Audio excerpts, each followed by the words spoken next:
Listen, when I tell y'all sleep deprivation is real, it's real. What's wrong, Mommy? You want to be in the camera? Oh. You'll never have the sacred stone. Oh, this you crazy, What's up, y'all? Welcome to Some TV. It's me, Ruby, and today we are going to talk about how to help you get some more sleep. Okay, so I want to start off with a disclaimer and say that if you have already been told that your baby is too young to sleep train them, I want you to just go ahead and throw that out, because I thought that my baby was too young to sleep train her, and because I thought that, I didn't really give it the best effort that I could have. When I failed or when I struggled, I kind of just wrote it off to, oh, well, she just must be too young. It wasn't until I got to a situation where I pretty much was in a situation where I'm like, I have to figure something out. That's what made me really put my best foot forward, apply all the things I'm about to tell you guys. So as of now, it has been about a week straight that my baby has been successfully sleeping in her bassinet next to our bed on her own for about 10 to 12 hours. It's not 10 to 12 hours straight. She does wake up a couple times to eat, and for the most part, she just sleeps. And that allows myself and my husband to get rest. So, tip number one, pick a time, whatever time that works best for you, but whatever time you choose, stick to it. Pick a bedtime for your baby. My recommendation is that you pick a time that you also are ready to go to bed. And I just say that because this is when you're gonna get your best sleep. Like, we're talking 3 to 5 hour stretches at a time if your baby wakes up to nurse, or maybe once you get to a level where baby is just sleeping throughout the whole night, that's your time to actually sleep. It's different when they take cat naps throughout the day. Yeah, you can try to nap too, but how many of us actually do that? So pick a time, stick to it no matter what. Tip number two, teach your baby the difference between day and night. So what this is all about circadian rhythm. If you've never heard that term, go look it up on Google it. Basically, the gist is that as human beings, as any living creatures on this earth, we all have like a rhythm that we kind of rock to. Naturally, we produce more energy during the day, and naturally our body produces hormones that get us to sleep better during the night. So when your baby first comes out, they don't always know the difference between day and night. And a lot of times we want to make things comfortable for them. So we're trying to have the entire house quiet. We're trying to have all of the lights dim in the house and close all the windows. And we want them to rest peacefully because they're newborn babies.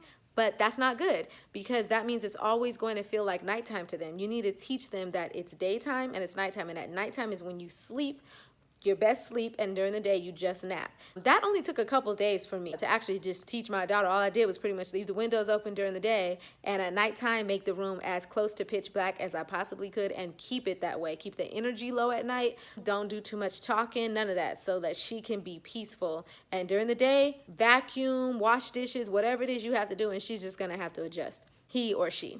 Tip number three, spend as much time as necessary feeding, burping, and soothing your baby to go to sleep. This is something that I was struggling with at first, because I thought, okay, I fed you, I burped you, you did or didn't get a burp out. I don't know, breastfed babies don't always burp, so they say. But basically, I was getting tired, and I wasn't trying to go to bed with her at the same time at first. So I was just trying to feed her real quick, make sure she, had a little bit of time to get her burp out, soothe her, lay her down, and I was wondering why she was waking right up. I realized that I wasn't able to even begin to successfully sleep train her until I was willing to just give her as much time as she needed to fall into a deep sleep. You need them to get into a deep sleep so that they can make sure to actually go to sleep for a long length of time at night. My recommendation would be to feed your baby their last feeding in that setting, in that dark setting, and do all of the burping and soothing, because the entire time their energy is coming down, that melatonin is kicking in, and it's starting to make them more drowsy, so that by the time you lay them down, they actually stay asleep.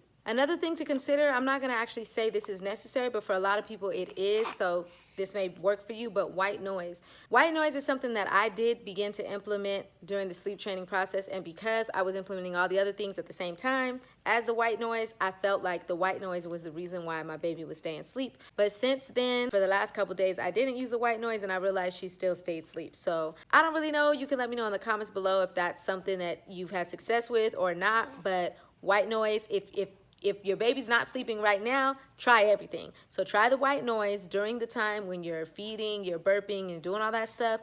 Do it. Be consistent with it. See see if it actually works. Don't be worried about if it's too loud for your baby, because it tends to do something to their brain and settles them anyways, kind of makes it sound like whatever it sounded like when they were in the womb.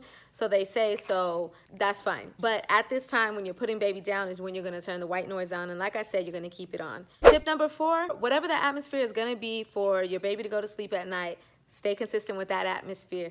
That means whatever room it is they're sleeping in, whatever surface they're sleeping on, and what they're dressed in. So for instance, I was really trying to train my baby to sleep in her bassinet. I was having a lot of trouble because she kept ending up in the bed with me. Y'all know how that goes. Ended up in my arms. And every once in a while, like, I still would do that for my baby, but for the most part, I wanted her to be in her bassinet. So that's the surface that I chose. And for a long time, I just thought that she hated the bassinet and she just would not sleep in it because she slept so good when I held her. But it was because she wasn't properly sleep trained. And so once I trained her, now she sleeps in the bassinet as if that was just her favorite place to sleep. I don't know. So the atmosphere that I have for her is in the bedroom, the same bedroom I sleep in the bassinet. I put on a sleeper for her at night. I do not swaddle my baby. If you're gonna swaddle your baby, then stay swaddling your baby. Stay consistent with that. She sleeps on her stomach and she doesn't sleep with a swaddle. She's 2 months old right now, 9 weeks. And ever since she was a couple weeks old, she's been sleeping like that. And that's just because as much as I tried to get her to sleep and in that dang swaddle, she just hated it. She always broke out of it. She didn't want it. And it just wasn't working out for me. So I find that she has pretty good head control. She always twists her head from left to right. So if you have a baby that has pretty good head control and you see that they like to sleep on their stomach, you're comfortable with that, do so. But whatever it is, find something and stick with it. This is going to create a rhythm for them. Although they are too young to remember, if you find that it works one night as you're training them, then it should continue to work. And eventually they will be able to begin remembering and these things will be even more effective. Okay, tip number 5 refers to how to keep your baby asleep. So you got them down successfully, you finally laid them down and you realize that they're in a deep sleep and everything's good. A few hours later, you hear a little noise. Pick your baby up and feed them as soon as you hear that noise. Don't let them wake all the way up, okay? I watched a video on YouTube. This girl broke this down, and I really appreciated it. I think I'll link her video below. I really appreciated how much she emphasized, like, do not let your baby wake up. And I never realized that. I was getting up in the middle of the night when it was time to feed her or change her and taking her into the other room, putting her on the changing table, turning the light on, everything, like just totally messing up her rhythm.